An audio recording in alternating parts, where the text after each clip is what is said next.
Hello. Hello. What you got going on back there? I'm coming to you from my super secret, I don't know, villain lair. Where you team up with roosters to take over the world? Exactly. It's my partner in crime, Le Coq. Who made that? I'm not sure. I think it might be one of those like Chinese Oh, imports. import kind of, yeah. Yeah. Mm. It's very pretty. It's well made. But Hmm. yeah, I don't think it's a person that we know didn't make it. So Right, like they got it at a store. Oh, mhm. here I was about to give you credit for something. No, it's a very nice wall hanging, but it is, alas, not something that I don't know the maker. So Hmm. Hmm. So that thing underneath the rooster is not a signature. no, it is not. It says Le Coq, which is French for the cock. I am at my husband's childhood home. So yeah. Okay. Well, the more you know. And you could see the bright light of snow reflecting on me. So it does some wonders for the complexion. So does that mean that you don't have like your beauty filter on from I Zoom? don't. I don't have my dark corner that I'm usually coming from has got lighting to make me look beautiful. So today all you've got is snow light and the rooster cock behind you. Yep. Gotcha. Gotcha. Well, friends, it is the second half of February. Um, we're coming to you live from the future here. From the Um, past, actually. well, yes. So when you're watching this, it'll be probably the 17th here, and we will be heading to QuiltCon. We'll literally be kind of on our way at the time you're watching this, which is why we're here pre-recording for you lovely people. And the following week, you'll have another pre-record because we will be coming back from QuiltCon. So make sure that you're able to join us on the 28th for our first Stitch and Glitch after QuiltCon because we'll have all kinds Yeah. of All the QuiltCon intel. yeah, things to talk about. The other thing to remind you is that on the 10th we finished our Mauve book. And we won't have announced yet the new one, but just for anyone that feels like, oh my God, it's going to be a rush situation, just want to remind you that we do our books in quarters now. So the first quarter of the year is January, February, March. So our first stream in March, we'll announce the new book. You'll have the whole month to get it, and then we'll start reading it in April. And I have a feeling that And a it's a number of good one. you, yeah, a number of you probably will already have it by the time Yeah. we announce it. So, um, yeah, that stuff. Woo! And then it's going to be time for our March calendar. I You know, can't, it's I I could can't. just do like the I Dream of GD thing, and it's December 2026. That's Well, what it feels like. if people haven't seen yet, it is on the calendar, their calendar. But Stephanie and I are doing a program for the Virginia Quilt Museum in November this year. Yeah. And it's going to be really cool. Like like Stephanie came up with this idea because I ended up getting a couple of quilts and the story that came with them was just so cool that she was like, "Oh my God, like let's do a program." Um and we had to put in like we had to pitch this program at the end of last year. And we were like, okay, well, we have a bunch of other things like really important coming up, so we'll pitch it and we'll ask for an end of the year date because Virginia Quilt Museum was trying to plan like their whole year. And Stephanie's like, so that gives us plenty of time to like get all the research down and blah and this and that. And I'm like, okay, cool. And now I'm sitting here like, it's already going to be March. I'm totally stressing out. I'm like, oh my God. Oh my God. I only have half the research done. Oh no. Yeah, yeah. Well, I'm also just like, and right now the plan is to like maybe do some like live interview with some people. So I'm like, gotta get that scheduled, and not that they'll say no or anything, but you gotta schedule stuff. And like we're potentially trying to get stuff up here to like, like do something. And I'm just like, never mind any of the other things that are planned throughout the year with all the other things we're involved in. And I'm just like, what were we thinking? Based on how fast 2025 went by, I anticipate 2026 will be done before we know it. So, yeah. But yeah, if you guys haven't gone on, I don't have a link in front of me, but if you guys haven't gone on to Virginia Quilt Museum's website and looked on their events, you'll see Stephanie and I on there for an event at the end of November. And you And should come. don't worry, we will be pestering you to put it on your calendar as we get closer. So, That's true. That's true. But anyways, today we are looking at the second half of New England Quilt Museum's favorites exhibit that they had for the last quarter of 2025. So if you haven't watched that first video, not that you can't watch this one first, but you'll want to watch that one too. Um, and this was kind of the last exhibit curated by Laura Lane as the collections manager. She has since kind of officially retired. She's now kind of the like collections manager, like emerita. She's still around, don't worry. She's still I think doing all of things. our friends who are like curator, emerita, collections manager, they never really leave.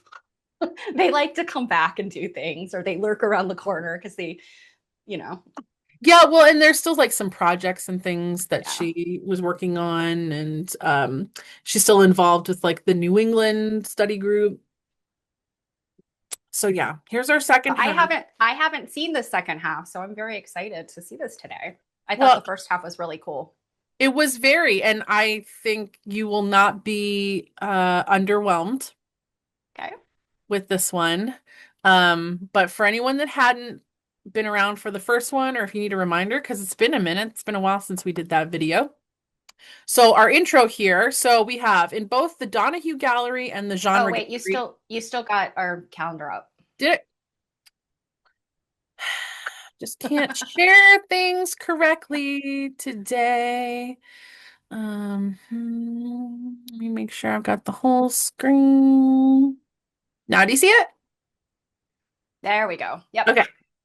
So, our last video was the Donahue Gallery. Today we're going to look at the Genre Gallery. So we've got here in both the Donahue Gallery and the Genre Gallery are some of the finest and most beloved quilts from the New England Quilt Museum collection. I'm especially pleased to feature examples of early 19th century quilts from New England and New York. Many of these were treasured and passed along to later generations of the quilt makers' families until they were gifted to the NEQM along with their stories. Please take a few minutes to read the stories that accompany these quilts. They speak of weddings and wars, prosperity and frugality, ancestry and migration, the past and the present. Pause a moment to notice the famous signatures on Sarah F. Colburn Gallup's Ohio Star quilt, and imagine Alice Gray Brown creating her sumptuous crazy quilt. We saw that in the first video. While on the sea voyage with her father, a ship captain. I have also selected some contemporary quilts by nationally renowned quilt artists.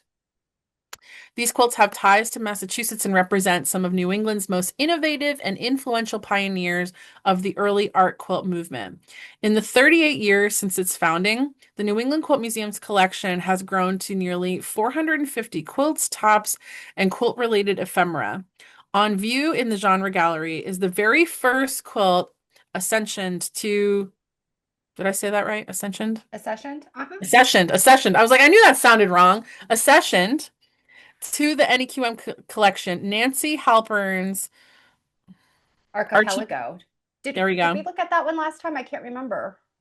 Well, no, this says in the genre gallery, so no. Oh, okay. I get your galleries confused. I can't remember what's Yeah, what. The Donahue's the small one. It was commissioned by the New England Quilters Guild, which founded the museum in 1987. I'm just trying to remember if I have a picture of that one. I'm not sure. In the same gallery, you'll see the most recent addition to the collection, Carol Ann Groshans.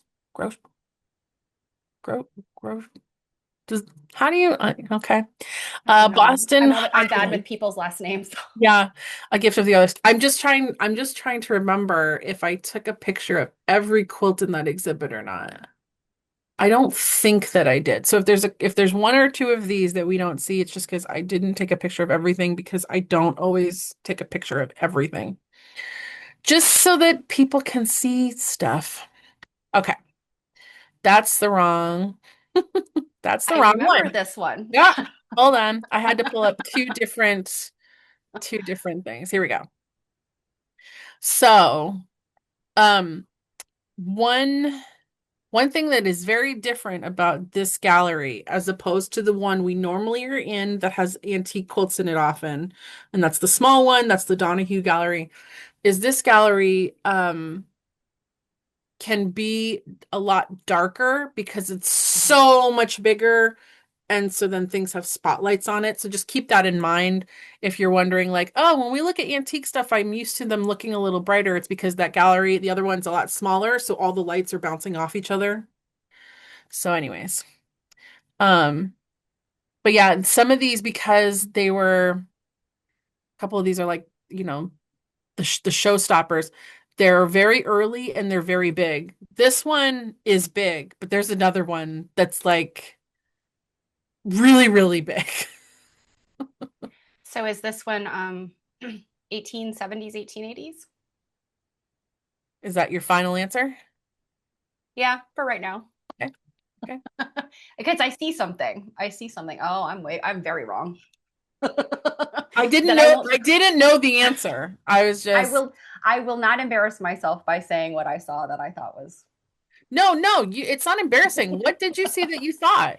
Well, so and again, Jill and I actually had a conversation about this recently that and actually I think we probably said it when we've been reading the Mauve book between photography and lighting issues and then the differences between our computer screens, sometimes colors are way off. But in looking at this, I saw those little pops of what looked like kind of greenish stripes. And I thought, ooh, is that Centennial Green? Which would Hmm. be 1870s, 1880s. But now that you're zooming in, I can see it is not green. It is actually like a bluish color. Hmm. And in fact, they're not rainbow prints, are they? Because that would definitely be. I don't know. I Is do this have more of like close-ups. a blue and buff situation, which puts Yeah. it squarely I in that time period? I have some close-ups. So the reason I said like say what you were thinking is for other people that might Yes, I know. I things shouldn't and say that. think. You should never be embarrassed by misstating a quilt, but it's fun and it's a good practice to look at something and say, okay, what do I know? How do I put that information together and make a judgment here? Hmm. And it's harder to do when you're just looking at pictures, sometimes not very, up close pictures, Hmm. but Well, it's a good, yeah, it's good good to little test game. yourself like that. Yeah. Um, and one way that we generally are going to know that this is a New England quilt is these cutouts here.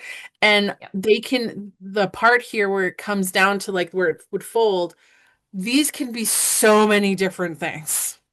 I really Some, like the ones that are very round, like kind of a yeah, keyhole, and they're bound. They're so yeah. cool. Like you got this, you'll have one that is just a straight, 90-degree angle. It can be rounded. It can be a small round. It can be a big round. It can, oh my God. Yeah, I, and the ties. Sometimes there are ties that tie around yeah, your. I, it's funny. Laura Lane, I think, at an event we were at, had kind of wondered out loud if anyone's ever cataloged how many different ones. And I just kind of looked at her like, sounds like a project. Yeah, yeah, for Um, sure. Yeah. particularly for somebody who's in the New England area that has access to many, many New England quilts with cutouts. Yeah. Here you go, sweetheart. Okay. So this is unknown maker, possibly New Hampshire. 9 patch, circa 1835, cotton hand pieced and quilted. The 9 patch block is one of the earliest pieced designs found in quilts, thanks to the simplicity of construction. Checkerboard motifs are found throughout history and across cultures in various forms, such as tile floors, stained glass windows, and woven textiles. Quilt makers achieve a great variety of designs in patchwork by varying the choice of color and setting, a term for the arrangement of the blocks. In this quilt, 24 plain setting blocks separate the 35 pieced 9 patch blocks all set on point, which means set Hmm. diamond like instead of square. Yeah, so again, to Steph's point that she made about cameras and lighting, did this print, this is the border. Did this print look like this on the first photo?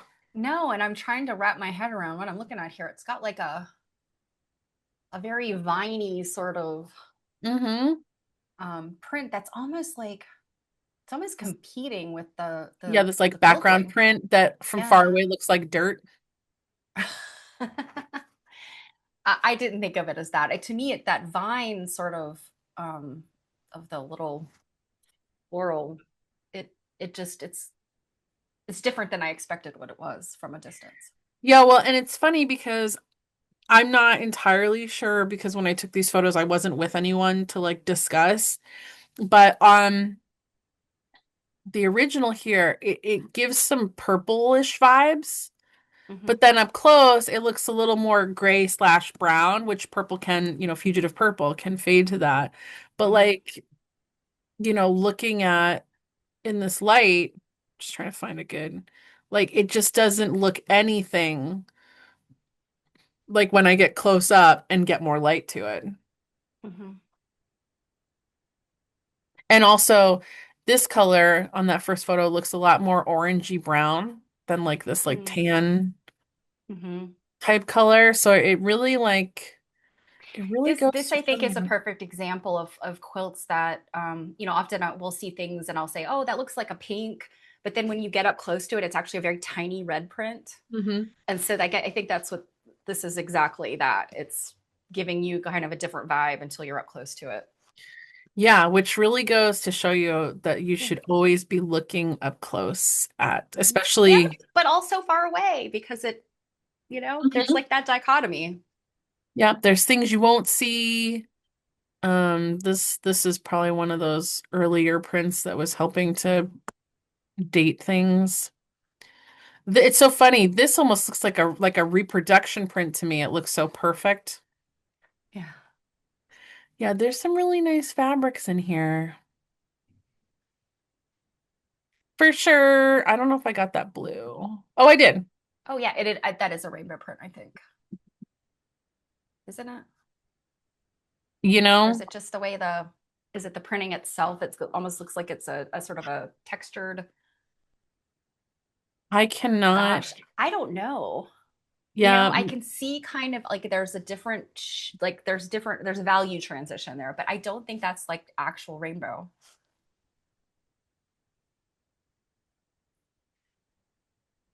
I've got nothing. Yeah, me neither. Because I just read up on rainbow prints and I read up on how they're created. And yeah, I think that the way that those were created at this time period, I don't think you could get that using the technique that I'm aware of. I think that's like printed, but nonetheless, it's pretty darn cool. It was also kind of funny because when I was taking these photos, there were a couple of people in the galleries with me, and on the front piece, these blue ones were mostly down low. So Hmm. I'm trying to like bend my butt over to like get a decent shot of it because again, lighting. And I can guarantee you when I'm walking around the galleries just taking photos, because again, I try really hard not to read the placards so that like we're discovering together, but I do have to still kind of look at the quilt and like pick out things to highlight. People look at me like I am just like a psychopath. Oh, me too.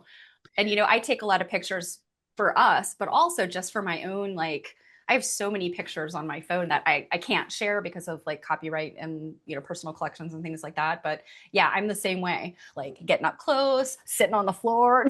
Mm-hmm. People are like, "What is wrong with you?" Yeah. Yeah. Yeah. Look Oh at my this gosh, look behemoth. at this. Okay, so I can tell this is enormous. Yeah, it's so massive. It was so hard to get the whole thing in the frame without standing like in the other room. No kidding.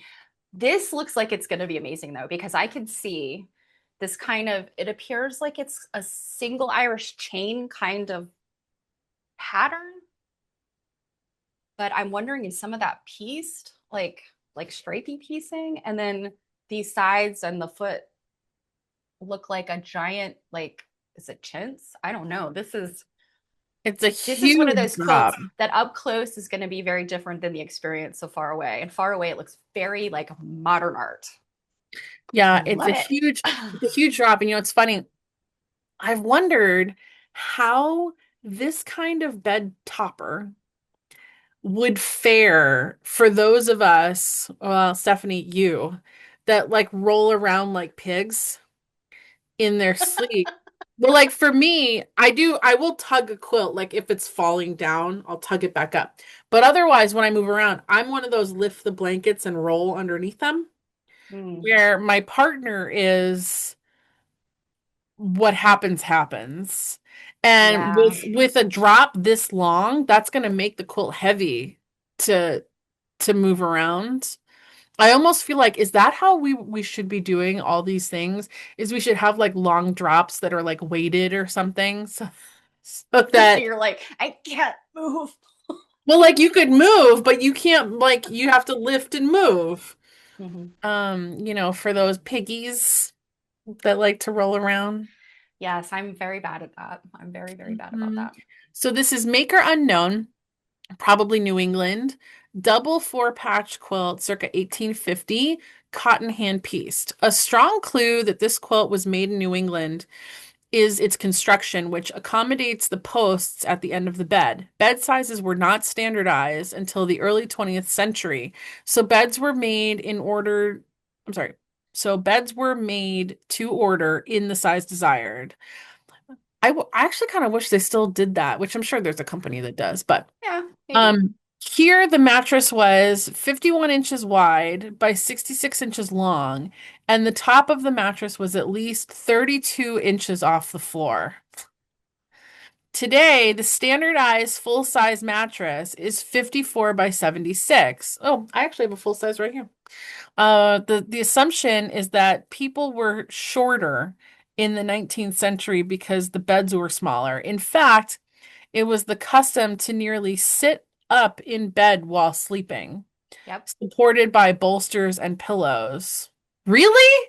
Yes, this is another one of those like big, like the old wives' tale that's come, and you hear this all the time. Oh, people were shorter, they were smaller. It's about like nutrition and all that stuff. And yes, absolutely, there's times and places in history when people were, famines and things like that. And they were not getting good nutrition and they were smaller. Their growth was stunted as children. But you think about like let's just say George Washington. What we know about George Washington, the man was over 6 feet tall. So and now, granted, he was a prosperous farmer before he became, president. But nonetheless, he I think is an example of kind of your average person. And they sat, and I think a lot of it had to do with, the beliefs in the oh shoot, what is it, the vapors, The the miasma, mia the miasma, yes, and all the things like the different biles and all of those things the that humors. the humors, exactly, it had to do with all that. And you kind of they kind of sat up like they reclined, and you'd have all of those pillows behind you. So yeah, I they did not sleep cannot that. sleep like that. I just roll over and like I told you it I hurts. cannot. Anyways, so moving on. Yes. The red chintz polished cotton print in the drops is the strongest clue to the age of the quilt. It was a popular pattern imported from England and is found in many quilts of the period. Oh, and this is a gift of Nancy Halpern. Okay. And Um, I'm wondering, and so from what I understand, and I may be off on the dates, it might be like kind of a little bit earlier than this, but I do know I did my mentor does a wonderful presentation on these very specific era of chintz, and it's basically like England was doing all of their own chintz. It's not just French imports and Indian imports anymore. It's like England has their own economy there with chintz. And so they would take like the out of date and the old crappy chintz and then offload it to the colonies. hmm. So yeah, I think that a lot of the chintz that we see is very specific because it's this like it was England's garbage chintz. Oh, Yeah. yeah. So I again, don't think this is one that I'm familiar with though. But wow. yep. This thing is such a great treasure trove of fabric study Yeah. because And I there's see so much now. scrappiness.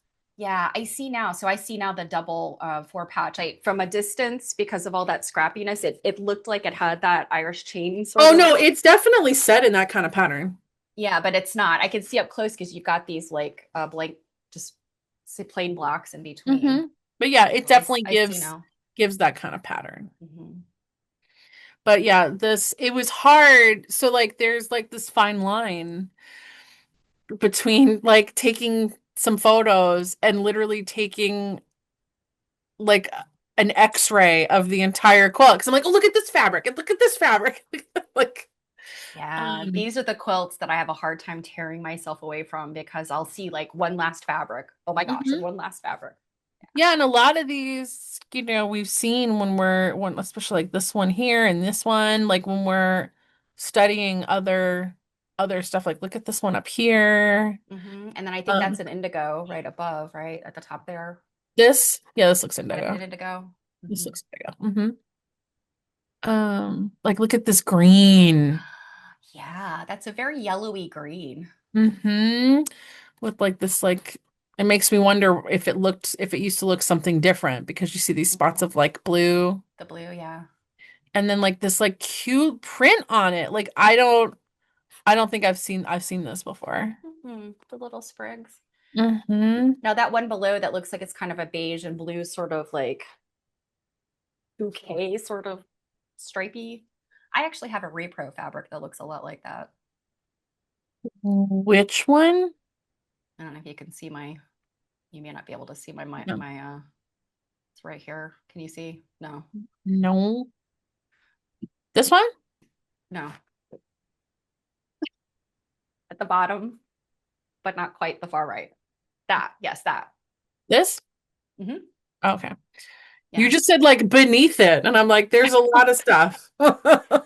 Kind of centrally located there. I don't know how else to describe that, but Gotcha. yeah, that's a fun print night. Like I said, I Hmm. have a repro that's similar to that, and it's Hmm. I like to sneak it into more modern looking stuff. Hmm. Yeah. Okay, so I'm like, some of these are like, are those pieced or no?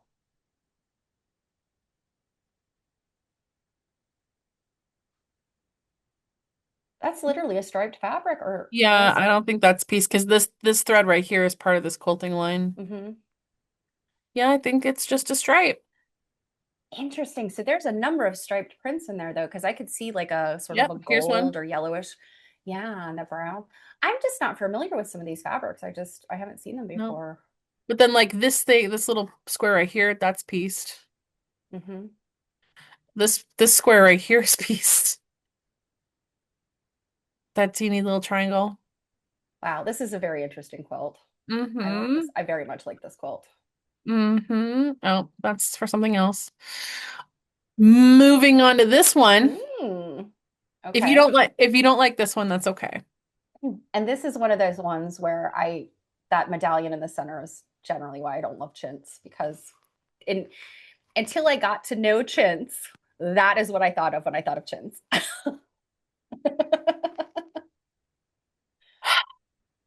So the one thing I don't love about this quilt that jumps out at me is these few random half square triangle blocks that like Hmm. pull my attention away. But it's obviously we're using what we have here. So, Yeah, this strikes me as somebody, I mean, we're not talking poverty here or anything, but this strikes me as somebody who probably didn't have or maybe didn't want to go out and buy like a very cohesive bunch of fabrics. So those border fabrics are all different, right? Yeah, I yep. think all four of those border fabrics are different. Mm-hmm. And you've got that chintz medallion in the middle, Mm-hmm. and then all of those blocks are just scrappy and they don't appear like they're set in strips because Mm-hmm. they're not quite all even. Yep. Take it away. Excuse me.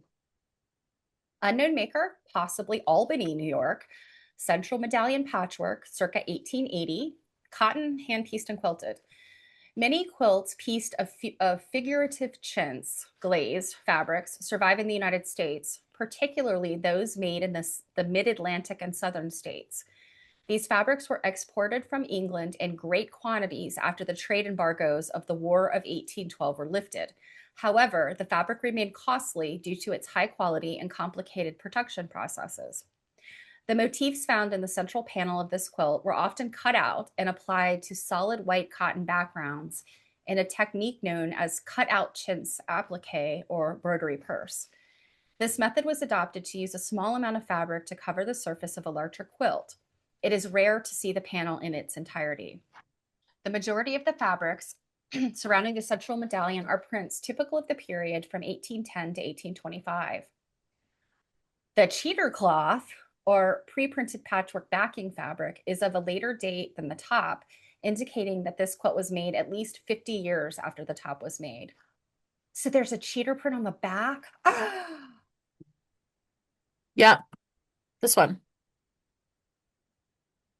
I love it. I don't know that I know that cheater print. Oh, I love it. Yeah, I don't know that I've seen it either. And it's like, in like just a hodgepodge of a pieced back. Hmm. But I was also the fact that like they mentioned that I was glad that they put this photo next to it Yeah, because I was getting ready to say that because you don't often get to see the backs of quilts in museums, and I mean honestly, most of them are not that interesting, but every now and some then of you'll them get are very interesting. really, yeah, really cool stuff like this. Well, So that and like kudos to New England Quilt Museum and Laura for putting that so people uh can see it. yeah, well, and sometimes too like if you have maybe one of those like whole cloth like linsey woolsey quilts that are a glazed wool and it's really dark like that one I accidentally popped up. Sometimes you can see the quilting so much better from the back than you can Hmm. from the front, Yeah. especially if they used colored threads. And the one thing that I really love that New England Quilt Museum did at some point in its history in this current building, it's not the building it started in, but there is in um the gallery that's the not this room. There's another room that has a glass wall um that if you had something where you wanted to showcase the back, Oh that yeah, wall you is can kind of hang it there specifically and be for able to that. see through. Yeah. Hmm. So they'll use it no matter what. Like if it's not about showcasing the back, they'll just put two quilts back to back, but it's kind of like perfect for being able to highlight both of them. Or in the room we're in right now, this room is wide enough that they will also just hang a quilt from the ceiling that suspends down so you can walk Hmm. all the way around it. Yeah, I know. Um, That's pretty cool when like larger galleries and museums can do that because they have the space, mhm. and where you can walk all the way around the quilt. I love Yeah, that. which actually, not thinking about it now, I just don't know if maybe it just wasn't thought of, but this would have been a good quilt to do Mhm. just to suspend it from the ceiling. But also the fact that it's enormous. Hmm. Oh no, this isn't quite as enormous as the other one, but No, but they would have had the space to do it. mhm. This print, That's cool. that is a cool print. I don't know that I've ever seen that print before. That looks like almost, I would say, like mid-century modern kind of looking. Mm. Yeah, and what was the date on this one? It was it 1850? With 18, yeah, Oh, 18. 1880, I think. No, wait, I think this Or one was no, this one's 1880. 1880, 80. 85, 1880, 85. So it's funny because it's like every time you kind of think that you've seen at least every print or every idea of um what you think prints would have been. Yeah. Um, there's like a whole other group of them. I was just looking to see if this particular print was in the Tristane book because there's just features of it that look really familiar, even though I don't think I've seen the print itself. Hmm. Man, it certainly does fit into the timeline that of 1880s. Yeah. Because there's a lot of very similar prints to that. And of course, the very first thing on the chapter page for 1860 to 80 is a cheater claw. Uh, Again, here's the chintz. I have this chintz in a red. Hmm. Um, I'm pretty darn sure it's this one because I recognize the tree and the birds. And it had been curtains, but Oh. it was one of the really early like 1820s, I think, chintz. I like this one because this one's like all over color. You know, we always just see like that, the ones that are really just heavily one color. Hmm. And I don't necessarily think they're as pretty. But yeah, can you imagine all that you recently did some embroidery purse type work. Can Hmm. you imagine something this big? Yeah, it's if you're cutting it out of like one piece like this, I mean, it's still tedious. It's still a lot of work. You must need Um, some really sharp scissors to get into these little crevices. yeah, yeah.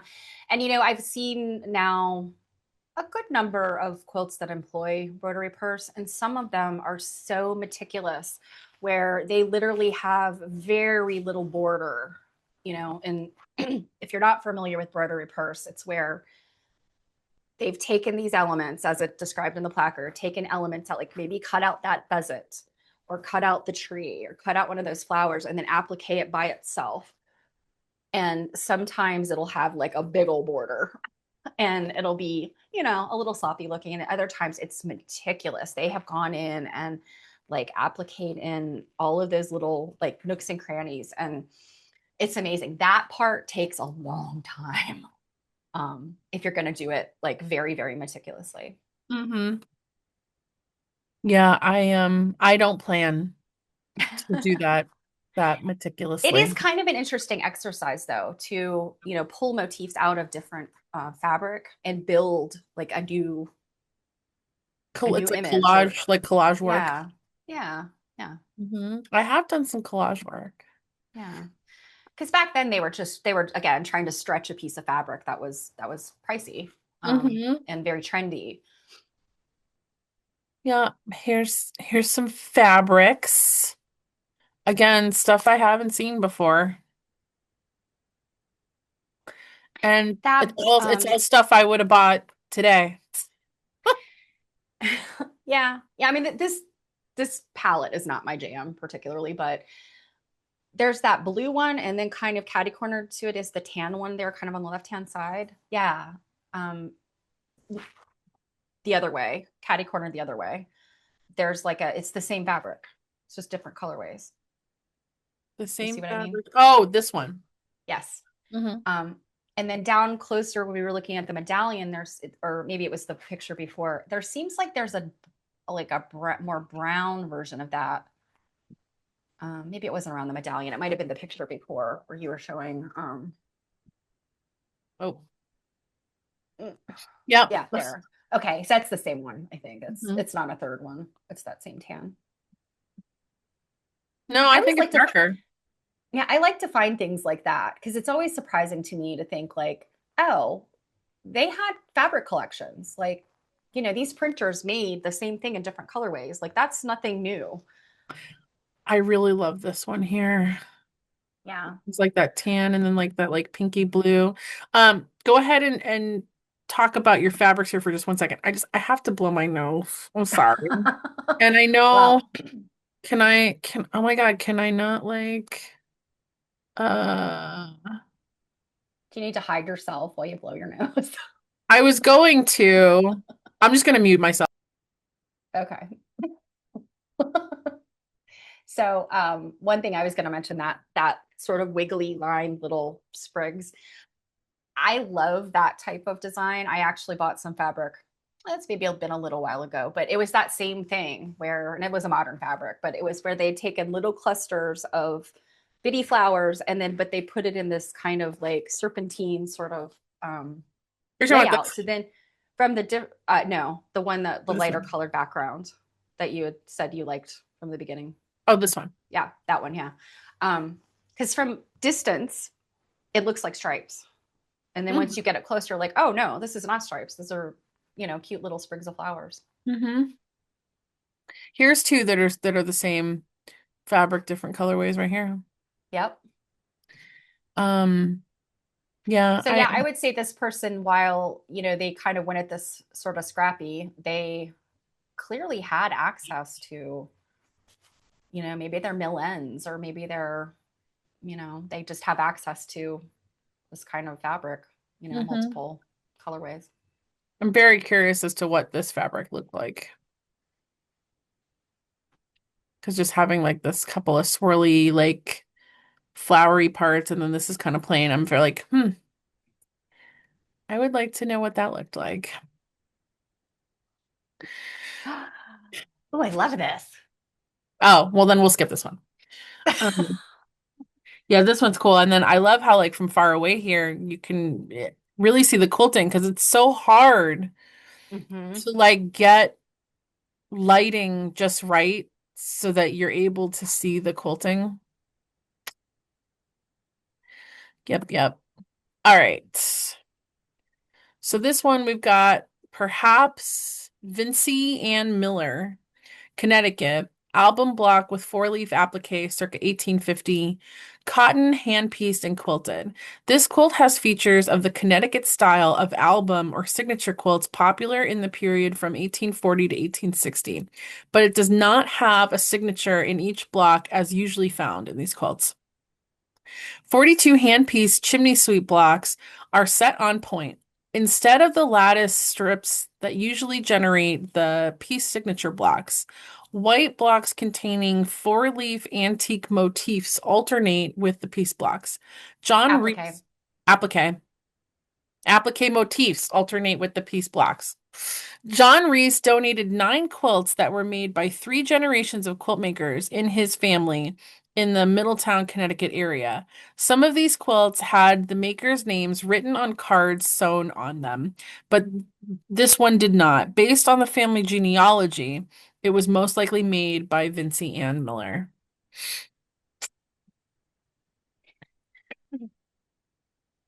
Yep, so here's like Oh, that this is green. beautiful.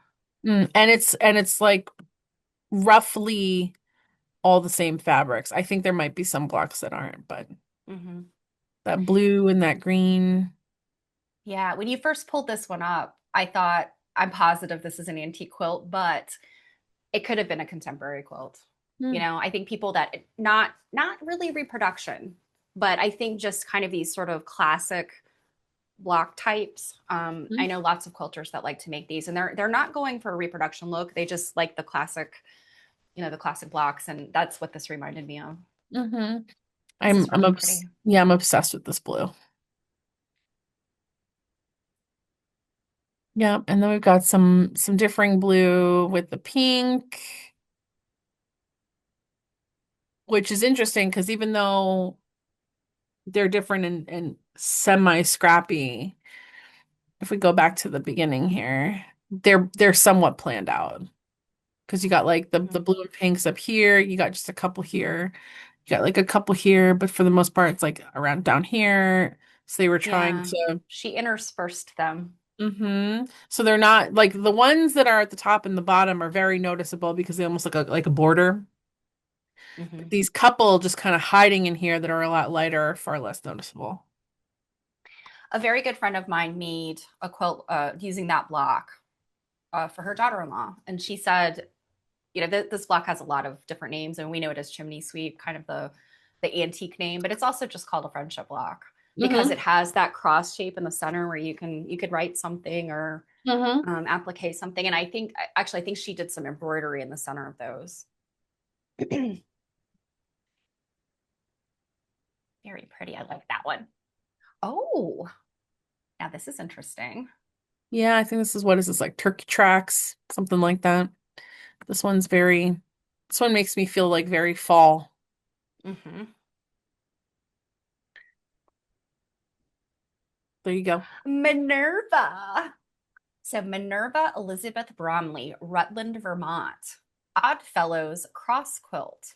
I don't know that I've heard that title for it. I I mean, that's haven't. the thing, like so many different names for all the different blocks. Um, circa 1885, cotton, hand pieced and quilted. This wonderful scrap quilt has an interesting family history. A paper label attached to the back indicates the patches for the blocks were cut by Cada Lobdell Paris. Did I say that right? Cada or Cada? Cada? But that it was pieced and quilted by her great granddaughter, Minerva Holmes. Minerva was born in 1866, the year after Cada died. Oh my goodness. The fabrics in the quilt span a broad date range, with some as early as the 1820s. Family legend claims quilt making skipped a generation since Cada's granddaughter, Betsy Ann Fisk Bromley, helped her daughter, Minerva, with the piecing of the blocks. Hmm. Um, yeah, that is really cool though. I mean, you're like, this is like one of those generational collaborations, right? Mm-hmm. But she's collaborating with a grandmother who died before she was born. Mm-hmm. Um, I mean, just think about some of the stories that we've read, um, about like these kind of family. I mean, the Amy Newell book, talking about the stories of how important these textiles were in families, and going on down the generations, whether it was either in your will giving it to a particular grandchild, or that grandchild or group of granddaughters or whatever keeping up with the history of a textile. Mm-hmm. Absolutely. Yep. There's an again this like great variety of, Mm-hmm. you got some like, cheddar in there, a great variety of fabrics, and Yeah. This is one of those quilts where from a distance I would say I probably walk past it, but up close the variety of fabrics is amazing. so moral of the story, don't listen to Stephanie. Don't Um, walk on by. Don't. yeah, tell her to Don't. shut up and look at it more closely. Um, I can just picture like we're in some gallery and like nobody's around, but all of a sudden you hear, would you just shut up and get over here? Like, look at this. No, it's not. I don't really think. No, look at this now. Oh, yeah, you're right. Wow. There's a lot of like orange hue for me. And it's funny, the quilt, like initially from a distance for me, I'm like, well, that's a 1980s color palette. I'm like, I see the couch in my grandmother's basement on that quilt. Um, but for our friends that love an orangey type of hue, this quilt was really cool. And Lots of, really vibrant. Really, well, really and vibrant. it's funny, it said, some fabrics as early as like 1820. It kind of blows my mind that they were able to make prints that were so like sophisticated in design with their printing Mm-hmm. processes. Yeah. You always just think that like, I don't know, that things were plainer, simpler, and that's really Oh, it's just not true. absolutely. Yeah, absolutely not true. I mean, just using the rainbow prints as an example. I mean, the little bit of research I did, the reason why, I mean, we have ombre today, and I have no idea what the process for making ombre looking fabric is today, but those rainbow prints, the ombre is literally like within the little stripes and the little patches of color. And we don't make things like that today because there's a lot of hand, like a manual in there. It's not just like, put the thing in the machine and it just does it for you. It's like you have to Hmm. stop and then you have to do this manual stuff and then Hmm. get it to print. So yeah, it's almost like it was more sophisticated in the past than we have today, just simply because it can't be automated. It also goes to show you that that whole concept of when you're piecing stuff together and it's like, well, just make it fit. They did that during this period too. Look at this Yeah. thing here that's got like a couple of puckers. And the nice thing about fabric is it's very forgiving, especially if you're hand piecing stuff. Yeah. I feel like we see more make it fit than not. I mean, there are certainly some absolute like show-stopping quilts from, the 19th century, but um, I think your average piecers, whether they were piecing for like a bride's quilt, a wedding, a goodbye, or whatever, or just a quilt for their beds at home, there was a lot of like make it fit, you know. We can even tell here where these came together and they're not quite straight. Mm-hmm. And having made a quilt top like this with this kind of sashing, it is the first when I first was putting it together, and I'm trying to think if it's actually a full completed top yet, or if I think there's some rows I haven't put on. But when I first was like putting rows together, I wasn't like pinning intersections or anything. So I like open it up and like all of these are like so not matching up. So then I'm like, Mm-hmm. oh God, I have to rip it all out. So like I rip it out and then I started like pinning like the intersections together and Yeah. it's I will say I am not much of a pinner, especially on the machine, which I should be. But you know what? I'd always heard like, especially if you're gonna pin or you're gonna do like long strips together, or even like just a long sashing strip across a row, you should always like measure it, make sure the measurements match, and then pin the heck out of it for one specific reason. And I learned this. I will shout her name, Marianne Fonz. You all should know who she is. I learned this lesson from her, and what she said is, we always think of bias, bias cut as being so stretchy and problematic. Even your on grain cuts are still going to stretch and wiggle, and that the action of your feed dogs, when you get to Mhm. the end of that strip, if you haven't pinned it, you're suddenly going to have this little flappy tail at the end. And yeah, 100%. And like if you do like like a log cabin, and you're Yeah. just putting the strips down and then sewing it and then cutting it, Hmm. you can again end up with things getting like kind of wonky, or um, they start to stretch and either pucker or they kind of balloon out. And it's because it's that tiny bit of stretch. And any quilt instructor will tell you one little mistake is not a big deal, but if you compound that mistake across, a scant quarter of an inch, not, if when it's not scant anymore, That's true. that teeny bit, it compounds over the whole row. And I mean, then you end up with like an inch. Hmm. So yeah, I love the people that say, "Oh, I never pin." Good for you. I'm glad you're that accurate. I'm You not. know, it's funny because my quilting girlfriends make fun of me because I often end up pinning a lot. And you know why? Is because um I don't want to pay that much attention Mhm. when I'm actually like putting it through the machine. Mhm. I don't want to keep checking that my stuff's lined up. I don't want to keep I just want to go and I buy the pins that are so thin that I sew over them. Yeah, I try not to sew over pins, but yeah, if you get those nice, very fine, long quilters pins with the glass heads, I love Like those pins. They are they're perfection. yeah, the ones that I get are so thin. I mean, don't get me wrong. There's it's a double-edged sword because it means I have to replace them often Hmm. because they bend. Yeah. And I have had a needle hit them a couple of times. But because they're so thin, um, the needle it just It typically bends it instead of Yeah, shattering it. it just Yeah. bends it. And my needle will break. And But I I just would say public service announcement because I have been hit in the face with a flying exploded needle. And I'm lucky I wear glasses. It's a little bit of eye protection. Public service announcement. It's really good not to sew over your pins because it's not good for your machine if you do hit the, and it's definitely the needle can shed. So Yeah, let's just talk about all the things that you do. Do you well, no, put I'm just do you put pins in your mouth? um yes.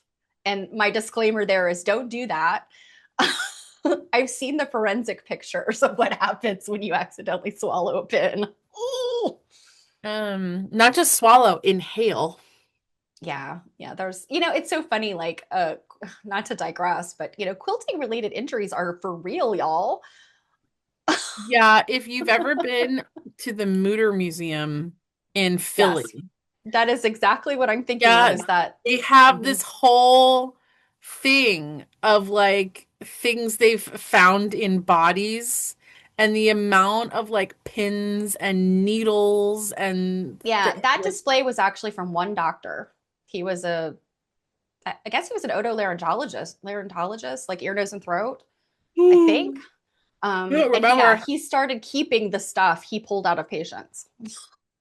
And that's what that display at the Mutter Museum is. Yeah, it's wild. I had to stop pulling drawers open because I was like, it's too Want to much. look at it anymore. Yeah, it was too much. Oh, this is gorgeous. Oh my goodness, look at this. This is not for you. Okay. I've seen this one before from a New England Quilt Study Day. This is Rebecca Ayers Mac Haywood. I'm so glad we don't do our names this long anymore. Um, Winchendon, Mass. Embroidered summer spread, circa 1850, cotton and wool, hand embroidered, pieced, quilted. When Rebecca Haywood had her favorite quilt stolen, she resolved to make an even better one. The lost quilt was embroidered with multicolored bouquets of flowers and fruit on black wool broadcloth, but its location remains unknown. It's in the crap closet. Its existence is documented in a photograph owned by the family. Wow. Man, the quilt museum needs that photograph. Yeah. The quilt exhibited here is the third Rebecca made of wool. It is simply constructed without batting. The wool top and cotton backing are lightly quilted together in a way that follows the piecing of the blocks and embroidered floral motifs.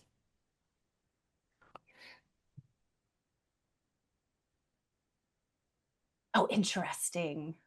I see what she's done there. Oh my goodness. I really want to see this picture. Like, can we at least have a copy of it? If we can't have it, and I'm just trying to think when we looked at this When, quilt. and I should be kicking myself because I literally went to the birth of photography exhibit when I was in England. But when did photography start? Because if this one's 1850-ish, I mean, I know they had Civil War photography, so it's obviously, but the family had a picture predating this quilt of the other quilt. I don't know. I'm sharing my screen. That'd have to be on you to be like boom, boom, boom. Besides, your husband, that's his hobby. Yeah, I know. I can't I can't take you anywhere. I know. I'm the worst. Let me find this out because I'm very curious. Let's see.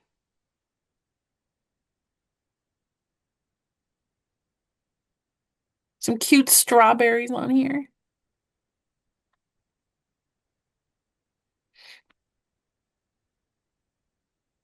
Okay, early 1840s. So the daguerreotype was invented in 1839. So by the let's see, by the 1850s, average people could have photos.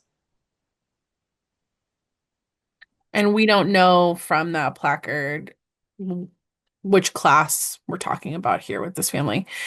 One thing that's very interesting is people talk a lot about dye lots Mm-hmm. and the converging of these four blocks here. has a lot to say about things like dye lots and fading and because it's all black. Like I've seen the quilt. Like it's all it registers as black. Hmm. But you can just see here that these are very different Right. blacks and things like that. Yeah, I'll go back to the original here to kind of take it all in because when you're getting up close, some of this is pretty decently worn. Hmm. Yeah, Um, it's a really striking quilt. yeah, you need this whole thing to really Hmm. appreciate it. So it's not just embroidery, it's like embroidery and applique together. Yeah, because of these blocks here. Hmm. They're Hmm actually little pieces of fabric that she's embroidered hmm over. I really like these just like these circle motifs on the border. I can't believe someone stole her quilt. What a jerk. I know, right? I know so many of our colleagues and friends that do really deep quilt history work. I've seen lots of things where people like would put things in the newspaper like someone stole a quilt, and this is what it looked like. And Yeah, can't believe so mean. ooh, okay. Yeah, I took this one I'm for gonna say you. this is probably made by a person I don't know personally, but am familiar with, perhaps, and it is 20th century. That's gonna be my guess. I'm correct. Yeah, that's very Michael James. That's a Michael James look. Well, it's funny. The circa date on here is the year I was born. Oh, cool. And I was in eighth grade. So here you go. Since you love him, I thought of you when I took this picture. You can read this. Yeah, and the thing is, I'm not like I appreciate modern quilting, but Michael James comes from the studio art quilting movement in the from the 70s on, and I just his work is just really interesting to me. So, Michael James, Lincoln, Nebraska, but he's formerly of Massachusetts. This is called Composition, 1986, signed and dated M. James, copyright 1986 at lower left. Cotton and silk, machine pieced to machine quilted. This strip pieced quilt is made up of 64 blocks of shifting color and pattern that create an interlocking overall composition that is far more than the sum of its parts. At the time he made this quilt, Michael James was pushing hard against the grid structure of traditional piecework, and the wide range of light and dark colored stripes set a complex group of rhythms in play against the 8/8 geometry that underlies the quilt's design. The quilt's wide range of rich, carefully graduated color and tone and combination of solid colored and printed fabrics keep the viewer's eye in constant motion, providing an endlessly delightful play of light and dark visual yin yang. Michael James has long been recognized as one of the world's leading quilt makers. Examples of his work are included in numerous private and corporate collections. And that was written by Robert Shaw. And then we have this other quote here. Whatever the reasons, I feel myself continually and irresistibly pulled towards pattern, and the rationale behind all of my work over the years has been the exploration of its many aspects and manifestations. Michael James, Iconographies, 1999. And I believe was Iconographies, I think, was a show. I think I don't that know. was yeah, I think Iconographies was like maybe one of his solo shows. hmm No. So I no only close-ups, huh? no, I only did one of his because it's all Mhm. Yeah, there's it's nothing solids. really close Yeah, up. it's solid. Yeah. And Um, you really ooh, geez, good Lord here. You really need to stand back to get the visual mhm. effect. Yes, absolutely. And yeah, his work is really fascinating in that way. Um, yeah, I just like to look at this. And his work, I mean, I think there's definitely modern quilters that do work like this. And I often wonder how many of them know their history. Hmm How many of them know Michael James and his work? hmm Yeah, he's just got a really interesting eye for color, and you know, there's a lot of movement in this quilt. hmm It looks more like a painting than a quilt. And he also tends to work on a smaller scale than he's not making like the huge bed size quilts like this. So this quilt is hung at the time over, you can see there's a case down here. Hmm. It's on a small wall, and um it was a place where they stuck this case. That's the next thing here that has sewing tools and things in it. Which we also dearly love. Yes, so that's why I grabbed some photos of this, and there's no like big placard. It just like that says much. It just says left to right, pin cushions, needle collection, thread box, assorted needle cases, pin balls, cubes, sewing kit, vendor doll, and advertising postcards. So it's bear with me because glare is a thing. Um, Oh, look at uh those are like called puzzle balls or something, aren't they? yep, these. Yeah. I really like this green one. Yeah, that And one's really then cool. this beaded thing, these tend to be Native American. Mhm. This is like a little more on the vintage side. Yeah, that's a common, probably early 20th century pattern. I Yeah. would say like Weldon's and Work Basket often had that Mm-hmm. heart shape thing. This looks like just a like one of those silver pincushions that has like the little mirror inside. Let me see here. And then of course like this little like sewing kit Yeah, here. that's cute. Oh my Mm-hmm. goodness, look at all those. Mm-hmm. So these are all needle cases, right? Yep. Yep. A whole big variety of needle cases, which here's your umbrella. Yeah. Bone, a bunch of little silver ones. I have one like this. And then the trade cards. Yeah, and this is a really nice sewing set here. Oh, I like that one trade card is shaped like a spool. Sorry, I know you're trying to look at the the little kit there, but I Yeah. like the one that's shaped like a Yeah, spool. I've never seen this one. Yeah. And then I guess that's the doll there, like on the Yep, left-hand side. yep. Very vintage. Yep, Very cool. Oh my goodness. This is yep. another Pushing big this. one. Yep. And like just to give you an example here, notice it's hung all the way to the ceiling and it's nearly Uh-huh. touching the floor. And what are these like 10, 12-foot ceilings here? Like what? Maybe 10 foot? Yeah, 9, 10 feet. Okay. Yeah, if you've got a drop ceiling there, and it was a different dimensions, I guess. Your building used to be a bank, right? Mm-hmm. Yeah. Yep. Um, Yep. So this one is Maker Unknown, collected in New Hampshire, star with chintz border circa 1840, cotton, hand pieced and quilted. The quilt was made to cover a four-poster bed, and the chintz, polished cotton drops that covered the sides and bottom of the bed were either purchased for the construction of the quilt or were recycled from use as curtains. The fabrics found in the piece blocks are a style called lapis. They're characterized by combinations of red, blue, green, yellow, and white colors in small scale prints. Notice floral, striped, and geometric motifs. The Industrial Revolution started in the late 1700s in England and spread around the world. It brought many innovations in textile production, from developing water-powered spinning and weaving equipment to improvements in dyeing and printing fabrics. The chemistry and technology used to achieve the detailed and colorful prints found in this quilt is complicated, but the lapis style allows us to date these popular clothing and apron fabrics to the first half of the 1800s. Yeah, we got to appreciate the chemistry. yes. And lapis is something that, we always hear about. I hear about a lot. And it's one type of fabric I have not done any kind of like, research into to better Hmm. educate myself. And when I think of lapis, because lapis is my birthstone. Mm. Um, my birthday's in September. My precious stone is sapphire.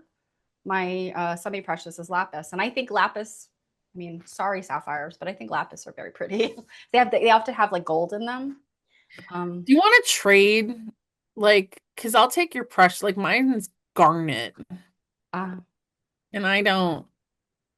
I think October is like opal, which I Yeah, also my love mom those. hate that was my mom. She hated her birthstone.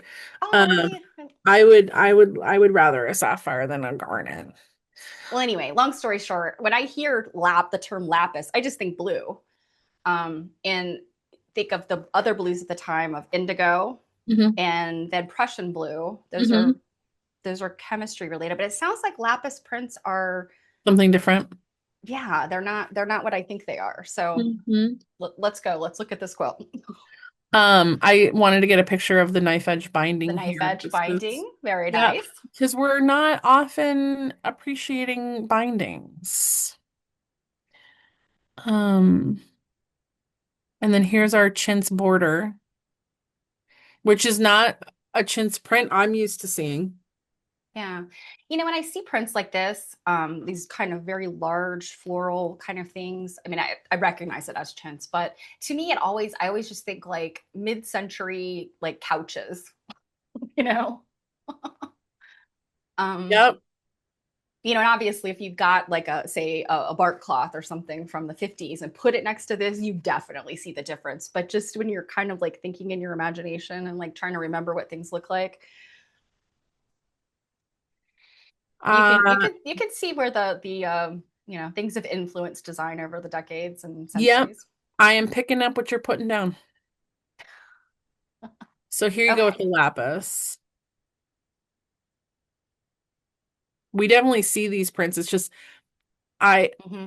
I just didn't not think of them. I didn't know they were lapis. Was what yeah, it's not natural to me to call them hmm that. I don't know that I'd call them anything, but um you in just like general, old-fashioned quilt studies, meaning throw a quilt on the table and let's look at it. I was at one not too long ago and someone was like, "Is this lapis?" And like, "This is lapis and this is lapis and this is lapis." And in my brain, I'm thinking, "Why?" And Yeah, I was trying I would to like to know. Yeah, I'd like to know. Did somebody explain where that term comes from, or? I forget and I don't remember me asking myself, but in my brain I'm like, "Okay, so is it just 'cause like there's this like smash of blue here?" Because again, my brain goes the same place of like, "Oh, something to do with blue." Hmm. And Um, to me, like, I realize we're only looking at this one particular fabric here. I like if I had to describe that fabric, I would be like, it kind of looks like an enamel or cloisonne, well, this right? is this is two different fabrics. Right, I know, but I'm talking about the like. Well, I mean, even the one in the middle, and the point, your half square Hmm. triangles. It looks like a like jewelry, like cloisonne or something. So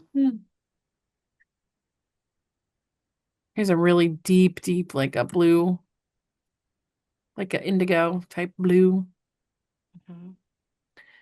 With also like, shout out to this like cute little like Little shirting. tiny, yeah, little tiny prints. Here's So some this is more this lapis? lapis. Yeah, based on the Okay, criteria they okay. gave. Yep. Now would the one in the middle also be, or is that just like a block I print? think Like I a think so because I see the yellow, I see the blue, I see the red, and I see what looks like green. okay, so it's all of those colors in one print is gonna They are characterized by, okay, combinations of red, blue, green, yellow, and white colors white. in small Okay, scale. at small scale. Notice Okay, floral, striped, and geometric motifs. okay. I'm gonna need to like keep that definition as like a placard, Yeah, yeah. like next to me. Um, I'm because glad this quilt, because again, I don't think about lapis because I have not researched it and I hear the term, but yeah. Look at this beauty. Oh my goodness. now, what date do you think this is? Well, I'm gonna say it's about 1853. Where and you think this is probably from Maine, right? um, I'm gonna say it's probably New York if I have to think about like, what bless the person that put this in giant letters. Yeah, and then we've got names here, like on the side here we have Yeah, is it Andrew? Is it Finch? Yeah, it looks like it's probably Finch. And Eliza Eliza Finch? S. Finch, and then Mm, hold on, hold on. What? I don't know what this name would be. I think it's NASA. Okay. And what, like Wrens? Yeah. Wrens? NASA. Yeah, I don't know. And then you've got New York 1853 at the bottom.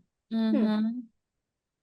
I mean, Nassau is in New York. Like there is a Nassau in New York. So, So this reminded me, obviously, of the exhibit put on by Sharon Waddell and hmm Deb Grana uh-huh. at the Tarrytown American Quilt Study Group seminar that was featuring New York quilts that was just beyond.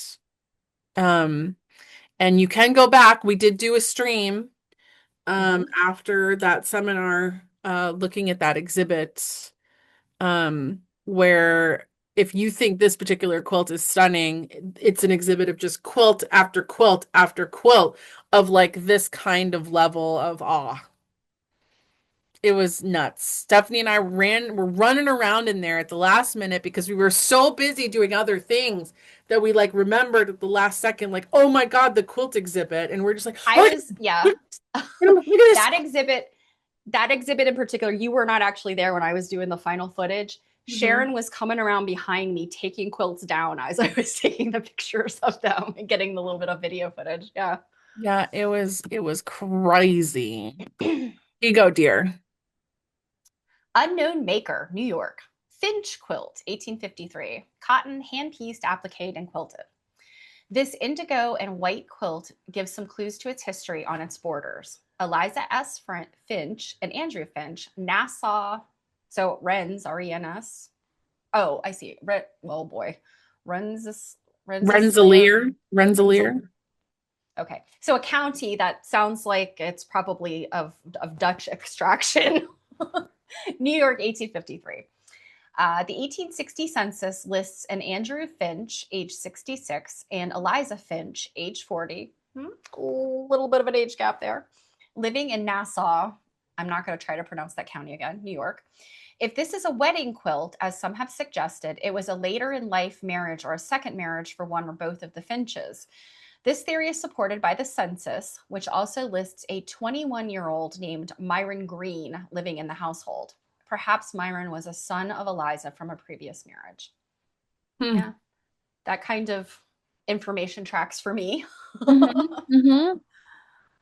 Yeah, really So nice this is a quilting. tiny little print, right? Is it a little Hmm. figurative print? It looks like a little cross.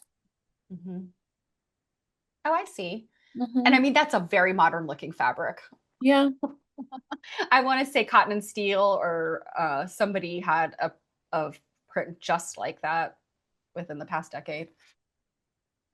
Yeah, I when I was taking the photos, I wanted to get this little quilting motif because like do you think these are Yeah. tiny little paisleys? Yeah. And then that big Or leafy. mm-hmm. And then you got these like this like little like it's kind of almost looks like a little daisy in between here. It's one of Oh, those I quilts love where that. Yeah. you really want to take the front photo and put it into those different like black and white or kind of Right. so you Yeah. can Then you really could get change the the quilting. value to be able to see the quilting. Yeah. Hmm. Hmm. Um, it looks like there was very creative kind of problem solving to put quilting motifs in there, because obviously something really, really traditional, you'd have to either skip the letters or just quilt over the letters. But Hmm. I like what they've done here. This is pretty cool. Also looks like a woven tape binding. Oh, yep. Hmm. I have to admit, I'm a little bit of a sucker for bindings too. I always like to see the bindings. Just really like simple but Mm-hmm. effective type Yeah, quilting. very Yep. pretty. Yeah. Yeah, the appliques, they're big motifs, Mm-hmm. not, super precision type. She was just like, I want like simplicity that looks complex and effective and like clean. It's like a clean cut. Mm-hmm. I'll go back to the original here because since all the fabric's the same, it's just it looks really complicated, Yeah. The most complicated thing is probably all the lettering. Yeah. Yeah. I would, well, it's all applique and reverse applique there in the middle. Hmm. Um, and then the box are pieced together. But what I love about this is, I mean, each individual block is great. I love applique. That's clearly, well, I don't want to say clearly, but I think I'm safe in guessing that that was a paper cut. That whoever made this quilt Hmm. folded pin paper, cut it out, and that became the applique pattern. But when you pull way back, you get the secondary design, which is that kind of undulating sort of circular effect that Hmm. those paper cuts give. Yeah, this was one of my favorites in the whole gallery because it was just so striking. Yeah, I like that. I'm glad. And that is the That's end. the end. Oh, Hmm. that was really good. That show, that exhibit of overall, I mean, again, kudos to Laura. Laura Lane is such an amazing collections manager emerita since she's retired. Hmm. I know like lots of people at the New England Quilt Museum and visitors and your fellow coworkers alike all love what she does. So I Hmm. know she's going to be greatly missed. Hmm. Yeah, shout out to Laura. She certainly went out with a bang. Yeah. And with that note, that's going to do it for us. Make sure that you come back next week for 2 p.m. for the next Mm-hmm. pre-recorded video that will be another exhibit that will be something totally different than what you've seen in the past. Still textile fiber arts related, but not quilts. And I'm excited because again, Jill picked it and I have no idea what it is.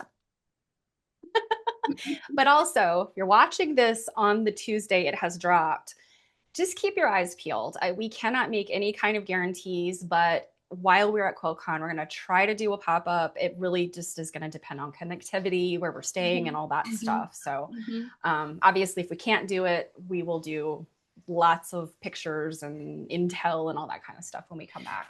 Yeah, well, and also like keep your eyes on our Instagram and things like that for Yeah. things in our Facebook for things that we could be posting while we're there that you might Yep. want to see. And if you're there, and yeah, like we are going to be in the American Quilt Study booth. Hold on, wait. I know what booth that is. Hold on. Do you have a booth number and I everything? do. Do you know I do? And it's not because I knew it. It's because someone else that will be there in vending knew it and told me what it was. Shout That's out if awesome. you're watching to Latifa Safir, who was like, "Am I gonna see you?" And I was like, "I don't know what booth it is." And she was like, "Oh my God." So it's hold on, 217. 217. Yeah, we'll be in 217. So we will both be there. There is a chance we wouldn't necessarily both be in the booth at the same time, but like, you know, There's a good chance. We'll be yeah, there. We'll if be you around are, somewhere. yeah, if you are at QuiltCon, come find us. We'll have stickers